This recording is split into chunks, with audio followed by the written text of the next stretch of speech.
Well, good evening. Hope everyone's had a great week. Hope you're having a great Friday evening. Um, Wanted to get to barrier number 4 to hearing God's voice this evening. And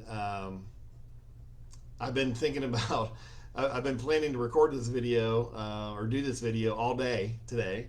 And today's just been one of those days where I should have gone back to bed, I guess, because nothing seemed to go my way today. Everything broke that I touched. Nothing worked the way I wanted it to, and so it was just one of those frustrating days. So I'm glad to be at the end of the day, and won't be long here till I take a cold shower and go to bed. Well, barrier number 4, you're gonna love this one. Um, all it is stop lying to God. God is a God who only operates in truth, right? And so when we are not telling him the truth, he doesn't respond. God doesn't respond to lies. He doesn't respond to anything other than the truth. And so until we are willing to get honest with him and begin to tell him the truth about how we see our situation, about how we see ourselves, and about how we see him, he's not going to respond to that. And so I think that, especially if you've grown up in church and in the Christian world, I think we've been taught to be keep everything so Christian, so Christianese, right? And so what we do is we tell God the things that we know we're supposed to tell him, even though we don't believe them in our heart. Or we tell him the things we think we're supposed to tell him that we've heard in sermons and Bible studies and classes and books and all of that stuff, and yet we don't believe them in our heart. And so what God's waiting for us to do is to cry out to him and say, God, this really stinks. God, I don't like this. God, I don't think you're taking care of me. God, I don't believe you're going to provide for me. And really, if we get honest, many times it's, God, I don't trust you. Now, we're afraid to tell God that because we think it's going to hurt his feelings. Well, that's silly. It's not going to hurt God's feelings. God can handle it. God already knows it. He's just waiting for you to get honest, right? And so when you get honest and you begin to tell him the truth, and in that truth, then you ask him, I talked about this in one of my earliest videos that I did probably 3 weeks ago, the difference between reality and truth. Or no, I guess I didn't talk about this yet. I will talk about this, about the difference between, no, I did talk about this.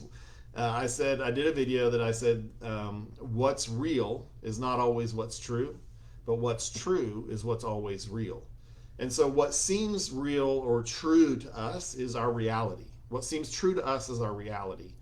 And so what we need to do then is tell God, here's my reality. Here's how I see this. This is how I understand this. This is what I'm thinking. This is what I believe, right? And that's telling him our reality, or it's our truth.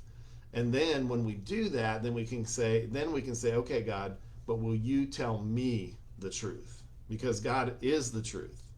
He has all truth. He's the source of all truth.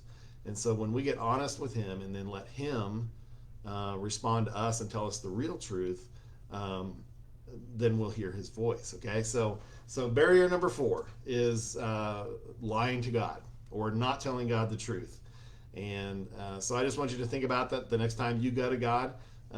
Don't hesitate to pour out with him what you're really feeling, what you're really thinking, and how you really view things. And then stop and say, okay, God, so that's how I'm seeing things. That's my reality.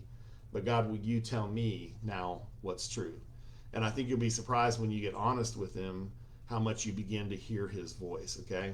So again, in those situations, I think a great practice that will help this work better for you is to begin to write those things down. Write down even what your reality is and what you're telling God. And then as you ask him to respond to you and tell you his what's really true, then you can begin to write those things down and then go back and read it. And again, I think you'll be shocked at what you hear. So barrier number 4 is lying. Stop lying to God and start telling him the truth, because God only responds to the truth. If you're not hearing his voice, it may be because you're not willing to be honest with him and tell him how you really see things. All right, I hope that's helpful. I hope that's helpful whether you see that tonight or tomorrow morning and gives you a little challenge for your weekend. I'll be back in a day or two with probably the final barrier, I think. and then we'll move on to some other things with my story and this journey of mine, as I've been on this journey to find my true identity. All right, have a great evening.